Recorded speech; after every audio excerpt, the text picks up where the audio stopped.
ሰላም ሰላም ጤና ይስጥልን ውድ የጋት ሚዲያ ቤተሰቦች እንደያላችሁበት ሀገር የሰዓት አቆጣጠር እንደምን አላችሁ እንደምን ቆያችሁ? ኢትዮጵያ ውስጥ ናችሁ የዝግጅት ለምትከታተሉ ውድ ቤተሰቦቼ እንደምን አመሻችሁ ማለት ፈልጋለሁ። ዝግጅቱን ጨርሱ ደግሞ መልካም ሌሊት እመኝላችኋለሁ። ዕለተ ረቡዕ ሚያዝያ 21 2018 በኢትዮጵያ ዘመን አቆጣጠር አፕሪል 29 2026 በጎርጎሳውያን የዘመን ቀመር የዘመን ስሌት እንደ ቅደም ተከተል የጋት ዕለታዊ ሁለት አጭር ፕሮግራሞች ወደ እናንተ አደርሳለሁ። ዘወትር እንደምታደርጉት ላይክ አድርጉ፣ ሸር አድርጉ፣ ሀሳብ አስተያየት አካፍሉ፣ የጋት ሚዲያ ሜምበር ሁኑ፣ ጋት ሚዲያን በሱፐር ቻት በሱፐር ታንክስ ደግፉ። ግን ከምንም በላይ አብራችሁ ስላላችሁ አብራችሁ ስለምትሆኑ እጅግ የከበረ ምስጋና እንዳለኝ ለመግለጽ ነው። የመጀመሪያው የፕሮግራም ጥቆማ ነው። ኦፍኮርስ ይህን ቀረጻ እያደረግኩኝ ሌፍትናንት ጀነራል ታደሰ ወረደ ከሚያዝያ 1 ጀምሮ በፌዴራል መንግስት ለ1 ዓመት ስልጣን የተራዘመላቸው ነገር ግን ህወሓት ይህን በፍጹም አልቀበልም ብሎ ከሚያዝያ 7 እስከ 8 በአክሱም መጀመሪያ በነገራችን ላይ ከሚያዝያ 1 2 3 4 ተከታታይ ስብሰባ እያደረጉ ነበር በስራ አስፈጻሚ ደረጃ። ሚያዝያ 1 ተሰበሰቡ፣ ሚያዝያ 2 ሚያዝያ 3 ከዛ እንደገና ተጨቃጨቁ። የሚሊተሪ ሴንትራል ወይም ስትራቴጂክ ኮማንድ ፖስት የሚባለውን ሰበሰቡ። ከዛ የለም ወደ ማዕከላዊ ኮሚቴ እንውሰደው አሉ። ማዕከላዊ ኮሚቴውን ከመቀሌ ያነሱና ወደ አክሱም ወሰዱት። ዝም ብሎ አይደለም አክሱም ሲወስዱት፣ ሊያነሳሱ የሚፈልጉት ጉዳዮች አሉ። ከሻዕቢያ ጋር አክሱም ላይ የፈጸመው ጭፍጨፋ አለ። እነዛን ሁሉ ማራቅም ከመቀሌ ማራቅ ኤንዌይስ አክሱም ላይ ያደረጉ ወካይ ነገር አለ። እሱን ዝም ብሎ ለምን አክሱም ብለን ለጊዜው መግለጹ ያን ያህል የራሴ የግል መልከታም ስለሆነ ላያስፈልግ ይችላል። ኤንዌይስ 7 እና 8 አረጉ። 9 እና 10 ስትራቴጂክ ሚሊተሪ ኮማንድ ፖስቱን ሰበሰቡ። ከዛ በኋላ በየደረጃው እያወያየን ነው ብለው አካል ጉዳተኞችን የተለያዩ ማህበራትን ሚሊተሪውንም እያወያዩ ነው። ዛሬ በጣም በተለየ ሁኔታ የታጠቀው ኃይል በፍጹም አንደግፍም እያለ ነው። የለም ወደ ውጊያ የሚያስገባን ጉዳይ የለም እያለ ነው።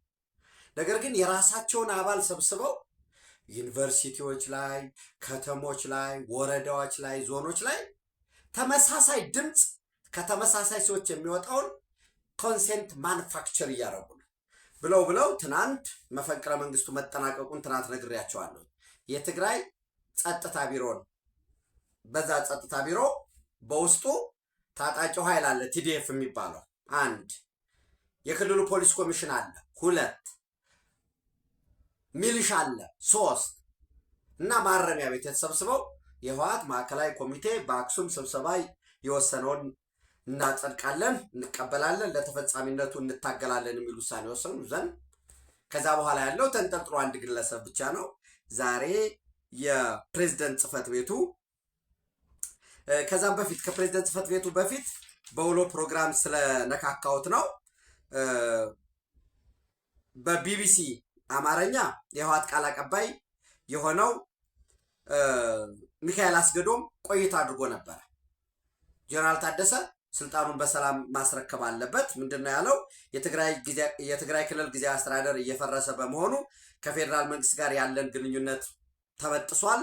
የትግራይ ጊዜያዊ አስተዳደር ፕሬዝዳንት ሌተናንት ጀነራል ታደሰ ወረደ ሰላማዊና ዲሞክራሲያዊ በሆነ መንገድ ስልጣኑን ማስረከብ አለበት። የማያስረክብ ከሆነ ስህተት ነው ብለው ተናግረዋል። አሁን የኢትዮጵያ ፌዴራል መንግስት አካል አይደለንም ብለዋል። ግንኙነት የለንም። ያቺ የታገናኘን የነበረችው የፕሪቶሪያ ውል ነበረች፣ ገመድ ሁና ሁለታችን የምታገናኘን በጥሰናል ብለዋል። ይሄ የት ያስኬዳቸዋል? የማን ፍላጎት ነው? የማን ኢንተረስት ነው? ውሎ ላይ ስለዳሰስኩትኝ ፕሊስ ወደኋላ ተመልሳችሁ ብታዳምጡት ደስ ይለኛል። በተመሳሳይ አማኑኤል አሰፋ የህወሓት ምክትል ሊቀመንበር ምክር ቤቱ አርብ ፕሬዝዳንት አድርጎ ይሾመዋል። ዳትስ ማይ አናሊሲስ። አማኑኤል አሰፋ ፕሬዝዳንት ይሆናል። እሱም ታጣቂው ዝግጁ ነው፣ ጠመንጃውን እየወለወለ ነው ብሏል። እሱ ግን በጦርነት ወቅት አርሶ አደር በቆሎ ውስጥ ነበረ ተደብቆ ያሳለፈው። ተዋጋ፣ ሂድ፣ ደምስስ በሎም ይላል። የጭንቁ ቀን ሲመጣ ግን ምናልባት አሁንም የሚደበቅበት ጋጣ አዘጋጅቶ ሊሆን ይችላል። አማኑኤል አሰፋ ወደ ውጊያ ይገባል ላይገባም ሌላ ጉዳይ ነው። እኔ ፐርሰናሊ አሁንም ደግመዋለሁኝ፣ ወደ ህዋት ጦርነት መግባት ማለት ለኔ ፐርሰናሊ ግብጽ ባዘጋጀው ሻቢያ በሚተገብረው ህዋት በሚለላከው ወጥመድ ውስጥ መግባት፣ ሬዚስተንስ ወይንም ዲፌንሲቭ ፖዚሽን ላይ ሆኖ ሻቢያ አርፎ የማይቀመጥ ከሆነ አሰብን ተቆጣጥረን ሙሉ ለሙሉ በእጃችን አስገብተን አንድ አስመራን እንዳልነበር አድርገን ምጽዋን ወደ ድንጋይ ዘመን ቀይረን ሻቢያን ድምጥማጡን አጥፍተን ብርጌድ ንሓመዱን የሬድሲ አፋር ዲሞክራቲክ ኦርጋናይዜሽንን ሌሎችንም ሰብስበን እዛ እናስቀምጣለን። ስለዚህ ከላይ ከሰሜን ወደ ደቡብ ከደቡብ ደግሞ ወደ ሰሜን አድርገን መሀል ላይ ሳንዱች እናደርገዋለን። ታትስ ማይ ፕላን መሆን ያለበት ይሄ ነው ብዬ እኔ አምናለሁ። ከዛ ውጭ አርብ ምክር ቤት ጠርተው የሚያደርጉት ሌላ ምንም የተለየ አይደለም። አርብ ምክር ቤት ጠራሉ፣ ኮማንድ ፖስት አውጀናል ይላሉ። ውሎ ላይ ስለቃኘሁት ነው የኔን አናሊሲስ። ስለዚህ ፕሬዚዳንት አማኑኤል አሰፋን ፕሬዚዳንት ያደርጋሉ። ክልሉን የመብራትና የማስተዳደር ስልጣን ግን ለኮማንድ ፖስቱ ይሰጣሉ። ያን ኮማንድ ፖስት ወይንም መህተ ኮሚቴ ብለው የሚጠሩትን ግን ደብረጽዮን በሰብሳቢነት የክልሉ ፕሬዚዳንት የሚሆነው አማኑኤል አሰፋ ሆፕፉሊ አማኑኤል ይሆናል ብዬ ስለማምን ነው። አማኑኤል አሰፋ በምክትልነት ይመራውና ሌሎች እነ ዶክተር አብርሃም ተከስተ፣ ፈትለወርቅ ገብረ እግዚአብሔር፣ ጀነራል ምግበይ ኃይሌ፣ ጀነራል ዮሐንስ ወልደ ጊዮርጊስ፣ ጀነራል ኃይለ ሥላሴ ግርማይ፣ ወዲም በይተይ፣ ጀነራል ዮሐንስ ወልደ ጊዮርጊስ ጆን መዲድ፣ አቶ ጌታቸው አሰፋ የቀድሞ የብሔራዊ ደህንነት አገልግሎት ዳይሬክተር፣ አቶ አማኑኤል አሰፋ በቀጣይ የትግራይ ክልል ፕሬዚደንት የሚሆነው ምክትል ይሆናል ብዬ በክልሉ ፕሬዚዳንት ምክትል ነው፣ በህወሓት ምክትል ይሆናል ብዬ አምናለሁኝ። ጀነራል ፍስሐ ኪዳኑ መጀመሪያ ላይ የጀነራል ታደሰ ጎን ይሰለፋል የሚል ጉዳዮች ነበሩ። ኤኒዌይስ እሱ እንግዲህ እነሱ አባል የሆኑና ሌሎችም እነ ሜጀር ጀነራል ብርሃነ ነጋሽ፣ ወዲ መድህን፣ እነ ጀነራል ማሾ በየነ አስቀድሞ የምስራቅ እዝ አዛዥ የነበረው እነኚህ ይሆኑና ኮማንድ ፖስት ወይም መህተ ኮሚቴ ይቋቋማል ማለት ነው። በዛ ኮሚቴ የምክር ቤቱ ስልጣን ይህንን መወከል ዘንድ ደብረጽዮን አስቀድሞ ፕሬዚዳንት ሆኖ ነበር። አሁን ግን አይ እኔ እኮ ስልጣን አልፈልግም ስልጣን ይፈልጋል የሚባለውን ነገር አመከንኩኝ በሚል ፕሮፓጋንዳውን ሰርቶ ግን መልሶ በኮማንድ ፖስቱ የሚቆጣጠረው ይሆናል ማለት ነው። ሰው ከነገ ጀምሮ ሆፕፉሊ ጀነራል ታደሰ ነገ ጀምሮ ቢሮ ይገባሉ ብዬ አላምንም። የጥቆማ የፕሮግራም ጥቆማ ላደርግ የፈለግኩት ምንድነው፣ ዛሬ የስንብት ንግግር እያደረጉ ነው። ጀነራል ታደሰ ያችን ሰዓት ልንለው እንችላለን። ሪዮት ሚዲያ ላይ ኢንተርቪው እያደረጉ ነው። ሪዮት ሚዲያ በንጽጽር ኢሊት ሚዲያ ነው ማለት እንችላለን። በነገራችን ላይ ኢሊት ሚዲያ የትግራይ ልሂቃን አነሰም በዛም የሚነጋገሩበት ሚዲያ ነው። ወገንተኝነቱ ለማን ነው? ምንም ጥርጥር የለው። ፋኖ ግፋ በለው ተዋጋ፣ ኦላን የኦሮሞ ላይብሬሽን አርሚ ጀግናው ከቧል ወዘተረፈ ይልና ትግራይ ክልል ላይ ሲደርስ ግን ስርዓት መፍረስ የለበትም፣ ንግግር ያስፈልጋል፣ ጦርነት አያስፈልግም፣ ትምህርት መቆም የለበትም፣ መንግስት ከማይኖር አምባገነን መንግስት መኖር አለበት ትግራይ ላይ ብሎ ነው የሚሰብከው። ወገንተኝነት ነው። ልክ ነው። ሌላው አካባቢ የዴት ከሆነ የዴቱን ታተራምሰዋለህ። የአካባቢህን ሰላም ጸጥታ እንዲሰፍን የፈለገው ቢሆን መንግስትነት እንዲኖር አንድነት እንዲረጋገጥ ሰብሰብ ብሎ አንድ ህዋት የሚባል ከሚኖር አይ የተለያዩ ድምጾች የሚንጸባረቁበት ካውንስል መኖር አለበት ብሎ ይሰብካል። እኔ በዚህ በኩል ሪዮትን ፍሮም ፖለቲካል ስፔክትረም ስታየው ትክክል ነው። ሌላው አካባቢ ቅጥረኛ ከሆነ ቢተራመስ አጀንዳው አይደለም። ዞሮ ዞሮ ንግግር እያደረጉ ነው። ይህን ቀረጻ ሳደርግ ወደ እናንተ ለማድረስ በዛውን ፕሮግራም ለመጠቆም ነው ብያቸዋለሁኝ። 11,000 ሰው እየተከታተላቸው ነው። ላይቭ 11,000 ሰው እየተከታተላቸው ነው። እሳቸውም ስንብት እያደረጉ ነው። ኦፍኮርስ የተለያዩ ጥያቄ ቀርቦላቸዋል። ከነዚህ ጥያቄ ከቀረበላቸው ውስጥ ለምሳሌ ስልጣን ትለቃለህ ወይ ከዛ ከስልጣን ትለቃለህ ወይ በፊት ሄዶ ትናንት የትግራይ ጸጥታ ቢሮ ውሳኔ ከወሰነ በኋላ ዛሬ ህወሓት የፕሬዝዳንት ጽህፈት ቤት ሰራተኞችን አወያይቷል። የደጀና የሚባለው ህወሓት ጽህፈት ቤት ሐውልት ያለ ሰማዕታት ሐውልት፣ ፕሬዝዳንቱ ደግሞ ደጀና አለ እና ሰብስበው ምንድን ነው የሚለው ሰራተኛታት ቤት ጽህፈት ፕሬዝዳንት የትግራይ ፕሬዝዳንት ጽህፈት ቤት ሰራተኞች ማህላይ ኮሚቴ ውድብና ህወሓት ኣብ ዝሃለፈ ውሳኔ መምላስ ዝተወንዘፈ ቤት ምህሪ መንግስት የትግራይ በምዝታይ በመወያየት በመነጋገር በመመካከር በምዝታይ ማለት በመነጋገር ነቲ ውሳኔ በሃደ ድምፅ ታቅቦ በአንድ ድምፅ ታቅቦ በሙሉ ብዘተረፈ ሙሉ ድምፅ በአንድ ድምፅ ታቅቦና በሙሉ በቀሪ ሙሉ ድጋፍ አጽድቋል ይላል። ማን ነው ድምፅ ታቅቦ ያደረገው? ጀነራል ታደሰ ወረደ ራሱ ነው ወይስ ማን ነው የሚለው? ከነገ ጀምሮ ጀነራል ታደሰ ወደ ደጀና ቢሮ ይሄዳል ብዬ አላምንም።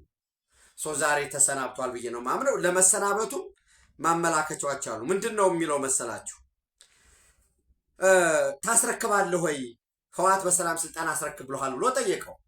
ቴዲ ምንድን ነው ያለው? እኔ የማስረክበው ነገር የለም፣ መረካከብ የሚባል አርቲፊሻል ጨዋታ ውስጥም አልገባም። ይህ አጥፊ አካሄድ ተገቢ እንዳልሆነ እየገለጽኩ ነው።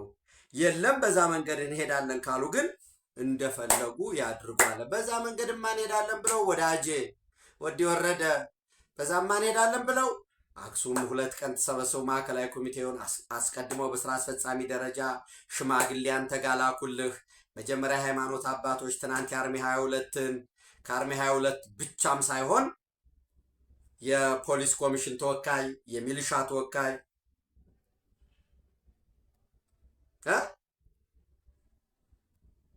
የቲዲኤፍ ተወካይ በአርሚው ውስጥ የሃይማኖት ተወካይ ከሰማዕታት ሐውልት ቤተሰቦች የነጋዴ ማህበረሰብ ብለው አናገሩ። በዚህ መንገድ ነው ልቀቅ እና በሰላም አስረክብ የተባለው እኔ ለቅቄያለሁኝ የዚህ የትግሉ አካል ነኝ ወዘተረፈ እንዲል ነው። እዛ ውስጥ አልገባም። ፋይል ከነገ ጀምሮም ወደዚያ ይገባል ብዬም አላምንም። በተመሳሳይ አንድ መልካም ንግግሩ እንዳልኳችሁ ፌርዌል ነው፣ ደህና ሁኑ ነው። የድሮ ምክር ቤት መልሰናል በሚል እየተደረገ ያለው የአንድ ወገን እንቅስቃሴ እኔ አላምንበትም። የትግራይንም ችግር ይፈታል ብዬ አልወስድም። ይልቁኑ ትግራይን ችግር ውስጥ የሚከት ነው። ከዛ ይልቅ በተለያየ የፖለቲካ አሰላለፍ አኩርፎ እዚህም እዚያም የተቀመጣለ እሱን ድምፅ የሚያካትት ከታች እስከ ላይ ህዝባዊ ውይይት አድርገን ካውንስል መስርተን ወደ ምርጫ ማድረስ አለብን በሚል ያስቀምጠዋል። ይሄ ወደ ጦርነት የሚወስድ የብደት አካሄድ ትተን አጋጣሚውን ለመልካም እንጠቀም ብሏል። እኔ እንደነገርኳችሁ ወደ ጦርነት ይገባል ብዬ አላም። ወደ ጦርነት የሚገባው እንዳልኳችሁ 10 በላይ ክፍለ ጦር አለ የሻዕቢያ 50-60 ሺህ የሚሆን ራሱ ቲፒኤልኤፍ እያፈሰ ነው ያለው ቁጥር አለ። እንግዲህ እንደየሁኔታው ነው ሪፖርት የሚያደርጉት ብያችኋለሁ ለእናንተም ከዚህ በፊት። ለምሳሌ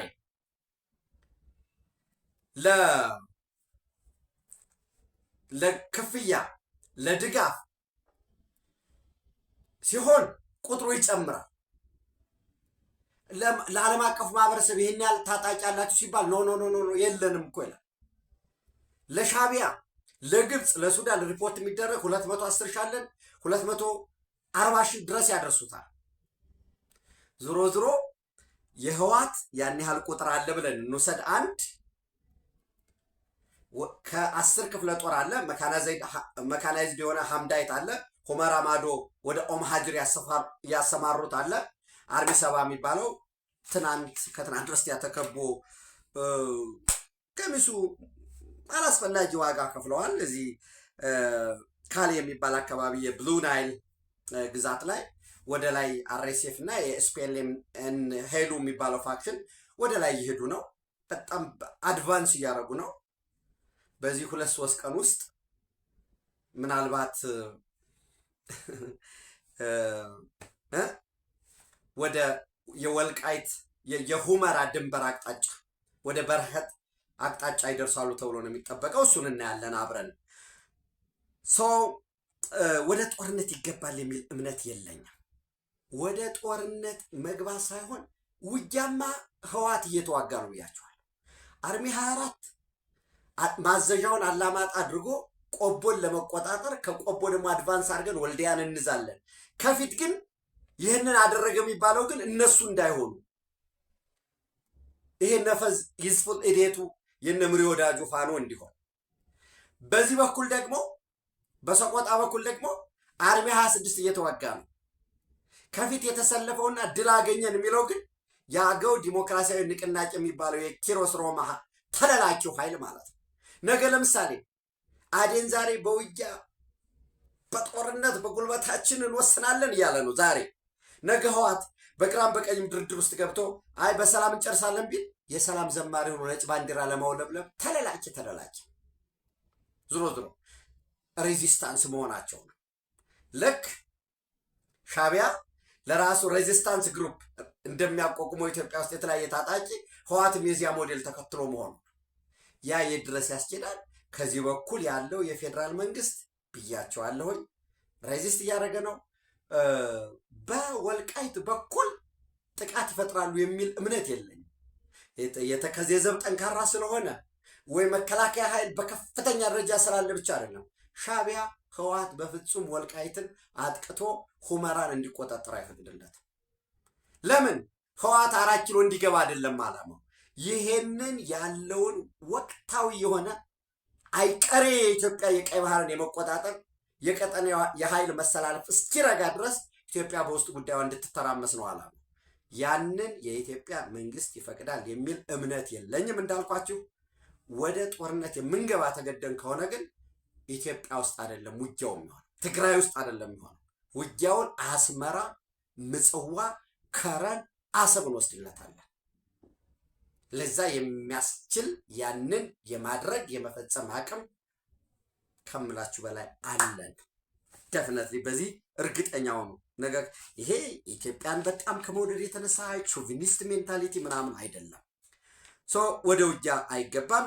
ሌፍትናንት ጀነራል ታደሰ ወረደ ወደ ጦርነት የሚከት ነው ብለው ያሰቡት ነገር ብዙም ያን ያህል ተገቢ ነው ብዬ አላምንም። ነገር ግን ከዚህ ይህንን የብደት አካሄድ ትተን አጋጣሚውን ለመልካም ዕድል እንጠቀምበት ብለው የተናገሩት ጥሩ ነው። ይህንን ማድረግ የሚያስችል ስልጣን በእጃቸው ነበረ። ግን ከዚህም ይህንን ለማስታመን በሚያደርጉት ጥረት ከምንም ሳይሆኑ ቀሩ ማለት ነው። እንግዲህ የፕሬዝደንት ጽሕፈት ቤት አንድ ድምፀ ታቅቦ ያደረገው ሹፌራቸው ይሆን ፕሮቶኮላቸው ይሆን ወይስ ራሳቸው የሆኑ ድምፀ ታቅቦ ያደረጉ የሚለውን ወደፊት በታሪክ ፊት የምናየው ነው። ፕሮግራማቸውን ተከታተሉ። ፌርዌል ስንብት ያደርጋሉ።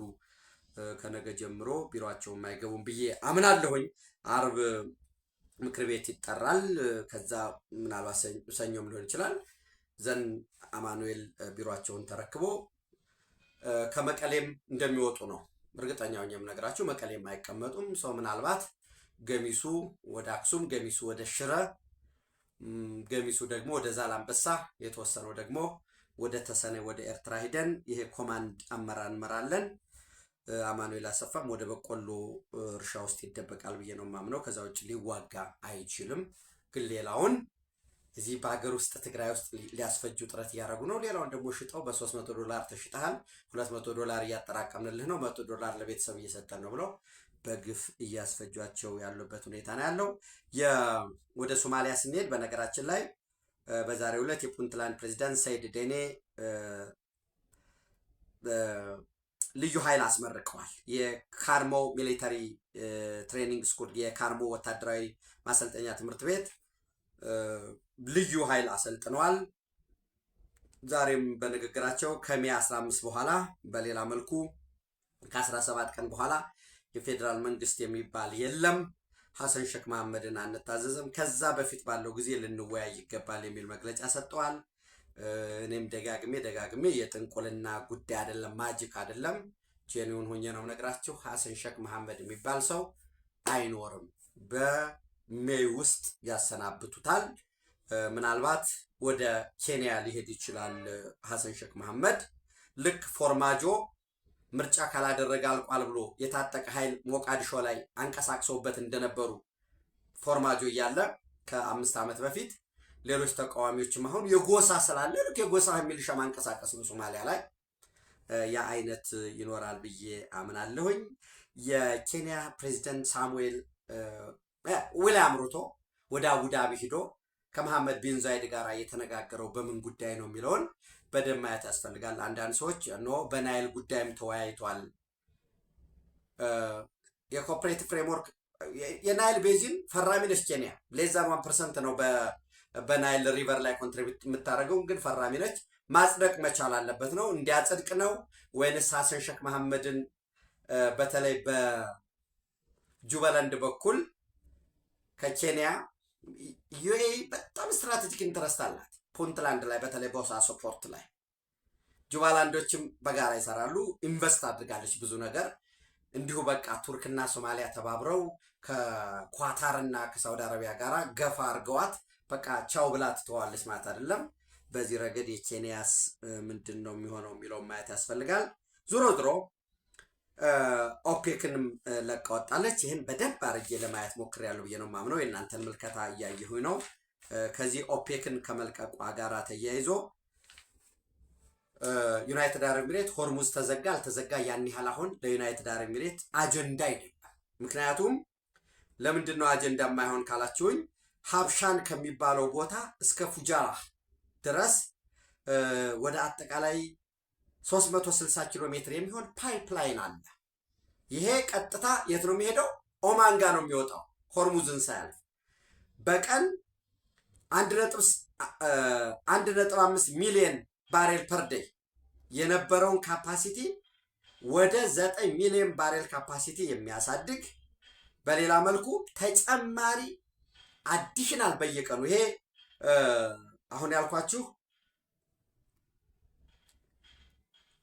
አሁን ያልኳችሁን ይሄንን 360 ኪሎ ሜትሩን ፓይፕላይን ለመዘርጋት 3.3 ቢሊዮን ዶላር አውጥቶበታል። ከሀብሻን እስከ ፉጅራ ፓይፕላይን ስፔሲፊካሊ ቱ ባይፓስ ስትሬት ኦፍ ሆርሙዝ። አሁን ሆርሙዝን እንደ ኒውክሌር ቦምብ ላይ የተጠቀመችበት ኢራን። በዚህ ረገድ ምንድን ነው የሚሆነው? አሜሪካኖች ምን ያደርጋሉ የሚለውን አብረን ወደፊት የምናየው ሆኖ ይሄ 360 ኪሎ ሜትር አንዳንዶች ደግሞ የለም እንደገና እስከ ገልፍ ኦፍ ኦማን ያለው በአጠቃላይ ሲደመር 406 ኪሎ ሜትር ይሆናል ይላሉ። ስለዚህ በአጠቃላይ አሁን ራይት ነው በ3.41 ሚሊዮን በርሚል ፐር ዴይ የነበረውን እስከ 5 ሚሊዮን በርሚል ከዛ በላይም ሊያድግ ይችላል። ይሄ ዋጋ እየቀነሰ እንዲመጣ እንዳደረገው አዲሽናል ራይት ነው ከሜ 1 በኋላ በቀን 2 ሚሊዮን በርሚል ወደ ገበያ እንደምታቀርብ።